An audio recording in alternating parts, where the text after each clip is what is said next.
மகளிர் உரிமை தொகை வாங்கிட்டு இருக்கீங்க அப்படின்னா உங்களுடைய மகளிர் உரிமை தொகையானது 2500 உயரப்போகுது.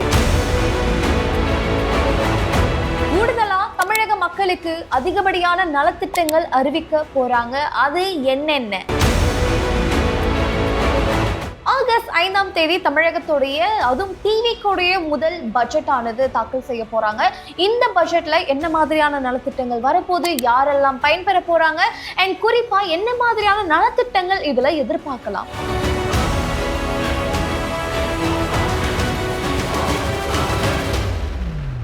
கூடுதலா ஆகஸ்ட் 6ஆம் தேதி வேளாண் பட்ஜெட்டும் தாக்கல் செய்யப்படும் அப்படின்னு சொல்லியிருக்காங்க. இந்த வேளாண் பட்ஜெட்ல என்ன மாதிரியான நலத்திட்டங்கள் விவசாயிகளுக்கு சார்ந்து இருக்க போகுது? 200 யூனிட்டுகள் கட்டணமில்லா மின்சாரம், 25 லட்சம் வரையிலான யூனிவர்சல் ஹெல்த் இன்சூரன்ஸ்,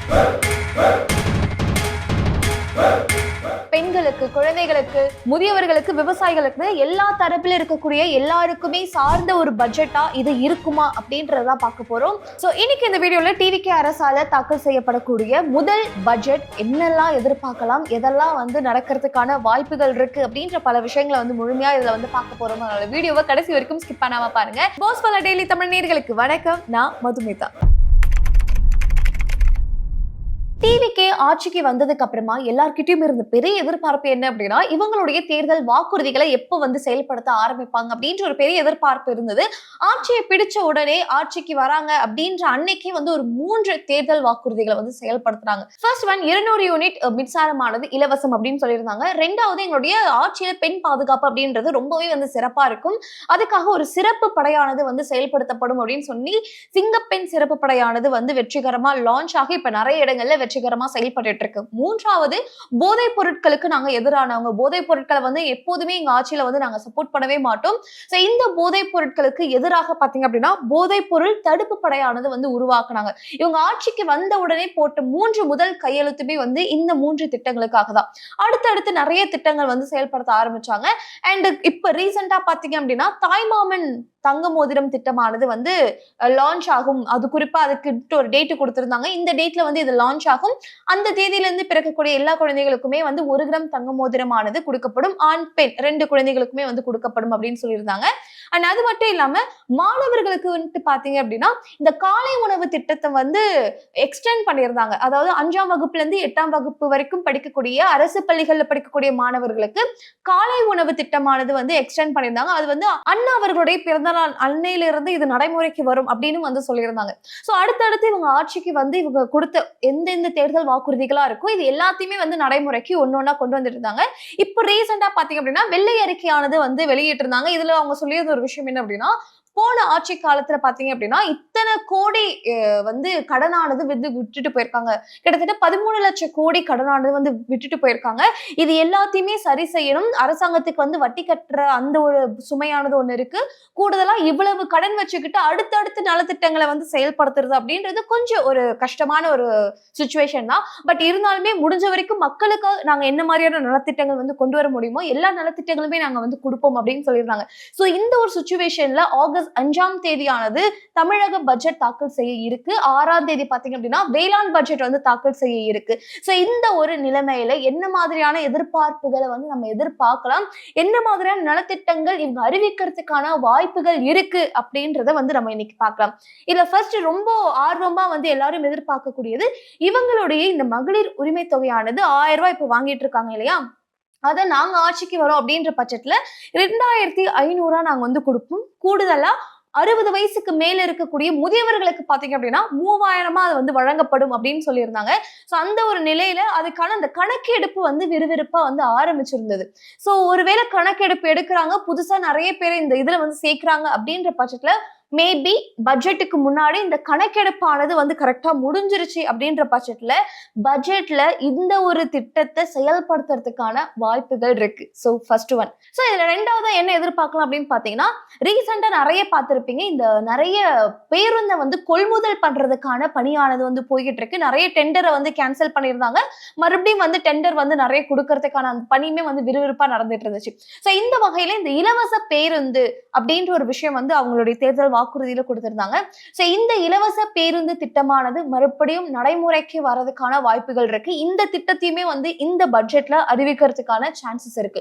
மூணாவது பாத்தீங்க அப்படின்னா இளைஞர்களுக்கான வேலை வாய்ப்பு. நிறைய பேர் சொல்லக்கூடிய ஒரு விஷயம் என்ன அப்படின்னா, நீங்க எங்களுக்கு மாசம் மாசம் இவ்வளவு ஒரு தொகை கொடுக்க வேண்டிய அவசியம் கிடையாது, இந்த ஒரு விஷயத்த பண்ணணும்ன்ற அவசியம் கிடையாது, எங்களுக்கான வேலை வாய்ப்பை நீங்க உருவாக்கி கொடுக்குறீங்க அப்படின்ற பட்சத்துல எங்களுடைய வேலையை செஞ்சு நாங்க அதுல இருந்து ஒரு வருமானத்தை ஈட்டிப்போம், நாங்க அதுக்கப்புறம் எதுவும் எதிர்பார்க்க வேண்டிய அவசியம் கிடையாது, சோ எங்களுக்கான வேலை வாய்ப்பை நீங்க கரெக்டா உருவாக்கி கொடுங்க அப்படின்ற ஒரு பெரிய கோரிக்கை இளைஞர்கள் மத்தியில இருந்தது. அதிலும் குறிப்பா வேலை இல்லாத இளைஞர்களுக்கு மத்தியில வந்து இந்த ஒரு கோரிக்கையானது வந்து ரொம்பவே அதிகமா எடுத்து வைக்கப்பட்டு இருந்துச்சு இல்லையா?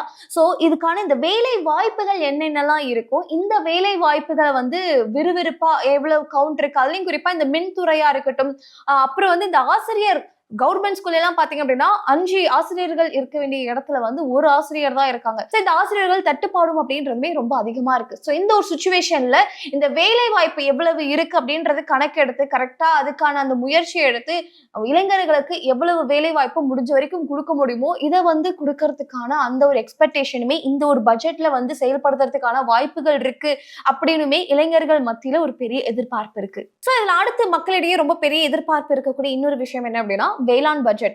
ஆகஸ்ட் 6ஆம் தேதியானது வேளாண் பட்ஜெட் வந்து தனியா அதுக்குன்னு ஒரு நாள் வந்து ஒதுக்கப்பட்டு அதுக்குன்ட்டு வந்து நலத்திட்டங்கள் வந்து டிஸ்கஸ் செய்யப்படும், பட்ஜெட் வந்து அதுக்குன்னு ஒதுக்கப்படும் அப்படின்னு வந்து சொல்லியிருந்தாங்க.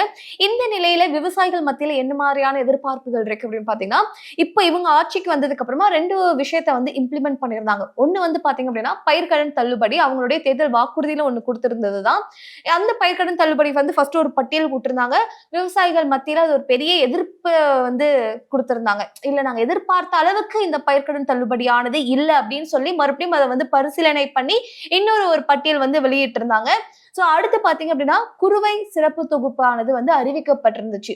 இந்த டெல்டால இருந்து வர வேண்டிய நீர்வரத்து வந்து சரியா இல்லாததுனால டெல்டா சார்ந்து விவசாயம் செய்யக்கூடிய, அதுலயும் குறிப்பா குறுவை விவசாயம் செய்யக்கூடிய விவசாயிகளுக்கு இந்த குறுவை சிறப்பு தொகுப்பானது வந்து அறிவிக்கப்பட்டிருந்துச்சு இல்லையா? இதை தாண்டியுமே விவசாயிகளுக்கு வந்து நிறைய தேவைகளானது இருக்கு. இந்த பயிர்க்கடனா இருக்கட்டும், மானியத்துல பயிர்க்கடன் அளிக்கக்கூடிய கடன் வசதிகள் எங்களுக்கு வந்து தேவைப்படுது. அடுத்து வந்து விதை நெல் வாங்குறதுக்கா இருக்கட்டும், உரங்கள் வாங்குறதா இருக்கட்டும், இந்த மாதிரியான விஷயங்கள் நாங்க பண்றதுக்கு எங்களுக்கு ஏதாவது ஒரு ஸ்கீம் இருக்குன்னும் போது அந்த ஸ்கீம் கீழே நாங்க நிறைய பயனடைவோம் அப்படின்ற ஒரு விஷயமும் இருக்கு.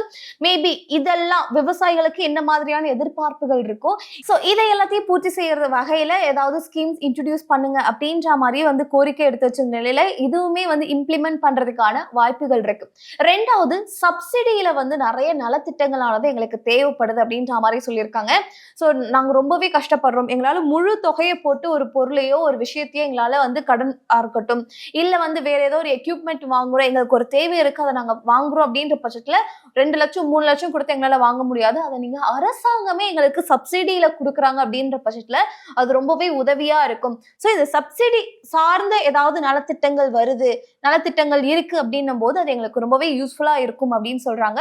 அந்த வகையில இந்த மாதிரியான நலத்திட்டங்களையுமே இந்த பட்ஜெட்ல சொல்றதுக்கான வாய்ப்புகள் இருக்கு. அடுத்த விவசாயிகள் மத்தியில இருக்கக்கூடிய இன்னொரு பெரிய கோரிக்கை என்ன அப்படின்னு பாத்தீங்கன்னா, கஷ்டப்பட்டு வயிற்று கட்டி வாய் கட்டி ஒரு விவசாயத்தை பண்றோம், அந்த விவசாயம் செஞ்ச பொருட்களை கரெக்டா ஸ்டோர் பண்ணி வைக்கிறதுக்கான அந்த ஸ்டோரேஜ் ஃபெசிலிட்டிஸ் எங்களுக்கு இல்ல, அதே மாதிரி எங்களுடைய பொருளுக்கு ஒரு நியாயமான விலையானது கிடைக்க மாட்டுது, சோ இதை சார்ந்து ஏதாவது ஒரு நலத்திட்டங்கள் வரும் அப்படின்னுமே ஒரு பெரிய எதிர்பார்ப்பு இந்த பட்ஜெட் மேல இருக்கு. கூடுதலா விவசாயிகளுடைய வருமானத்தை இரட்டிப்பாக்கக்கூடிய திட்டங்கள் என்னென்ன அப்படின்னு பாத்தீங்கன்னா, இந்த பால் மாடு வளர்ப்பா இருக்கட்டும், ஆடு வளர்ப்பு, கோழி வளர்ப்பு, மீன் வளர்ப்பு, தேன் வளர்ப்பு, காளான் வளர்ப்பு, இந்த மாதிரியான நலத்திட்டங்களா இருக்கட்டும், இந்த மாதிரியான விஷயங்களை பண்றதுக்கு கூடுதலா அரசாங்கம் ஏதாவது ஒரு ஸ்கீம் கொண்டு வராங்க. அதே மாதிரி செஞ்சுக்கிட்டு இருக்க ஸ்கீமை எக்ஸ்பேண்ட் பண்றதுக்கு என்ன மாதிரியான விஷயங்கள் வந்து பண்ண முடியுமோ இது அரசாங்க சைட்ல இருந்து கொடுக்குறாங்கன்னும் போது அது ரொம்பவே ஏதுவா இருக்கும் அப்படின்னு சொல்லக்கூடிய விவசாயிகள் ரொம்பவே அதிகம். சோ இவங்களுக்கு இந்த மாதிரியான நலத்திட்டங்கள் வரதுக்கான வாய்ப்புகள் இருக்கு. சோ இதையுமே வந்து கருத்துல கொண்டு ஒரு சில விஷயங்கள் பண்ணுவாங்க, இவங்களுக்கான அந்த வளர்ச்சிக்கு தேவைப்படக்கூடிய நலத்திட்டங்கள் வரதுக்கான வாய்ப்புகள் இருக்கு அப்படின்னுமே வந்து சொல்லப்படுது. சோ இன்னைக்கு தமிழக பட்ஜெட் அதுலயும் டிவிக்குடைய முதல் பட்ஜெட் அப்படின்னும் போது மக்களிடையே ஒரு பெரிய எதிர்பார்ப்பு இருக்கும். அண்ட் மோர் ஓவர் மக்களுக்கு அடுத்த 5 ஆண்டுகளுக்கான அந்த ஒரு வளர்ச்சி பாதையை நோக்கி செயல்படக்கூடிய நிறைய நலத்திட்டங்கள் வர்றதுக்கான வாய்ப்புகளுமே இருக்கு. ஸோ இந்த ஒரு பட்ஜெட்ல நீங்க எதெல்லாம் எதிர்பார்க்குறீங்க? இந்த ஒரு விஷயம் வந்தா நல்லா இருக்கும், இதை பண்றாங்க அப்படின்னும் போது கூடுதலா தமிழக மக்களுக்கு இது ரொம்பவே பெனிஃபிட்டா இருக்கும் அப்படின்ட்டு நீங்க எதெல்லாம் எதிர்பார்க்குறீங்க அப்படின்ற உங்களுடைய கருத்துமே இந்த வீடியோடைய கமெண்ட் செக்ஷன்ல பதிவு பண்ணுங்க. கண்டிப்பா ஒருவேளை இந்த ஒரு வீடியோ யாராவது பாக்குறாங்க அப்படின்னும் போது ஓகே மக்கள் இதை எதிர்பார்க்கறாங்க, அப்ப இதுக்கு தேவையான ஒரு சில நடவடிக்கைகளை நம்ம எடுப்போம் அப்படின்ட்டு அவங்களுக்கு இது வந்து யோசிச்சு செயல்படுறதுக்கு அது ரொம்பவே யூஸ்ஃபுல்லா இருக்கும். ஸோ உங்களுடைய கருத்துக்களுமே தாராளமா இந்த வீடியோட கமெண்ட் செக்ஷன்ல பதிவு பண்ணுங்க. ஆகஸ்ட் 5ஆம் தேதி பார்ப்போம் என்ன மாதிரியான நலத்திட்டங்களை தமிழக அரசு நமக்காக அறிவிக்கிறாங்க அப்படின்றத. ஸோ நம்ம ப்ரெடிக்ட் பண்ண எத்தனை விஷயங்கள் வந்து நடைமுறைக்கு வருது அப்படின்றதையுமே வெயிட் பண்ணி பார்ப்போம். அண்ட் இந்த மாதிரி இன்னொரு சுவாரஸ்யமான வீடியோல உங்களை வந்து சந்திக்கிறேன். Thank you so much. Brand partnership மற்றும் அட்வர்டைசிங் என்கொயரிஸ்க்கு brand@bosswala.com என்ற இமெயில் ஐடிக்கோ அல்லது 9108014192 என்ற வாட்ஸ்அப் எண்ணை தொடர்பு கொள்ளலாம். Bosswala. Be the boss.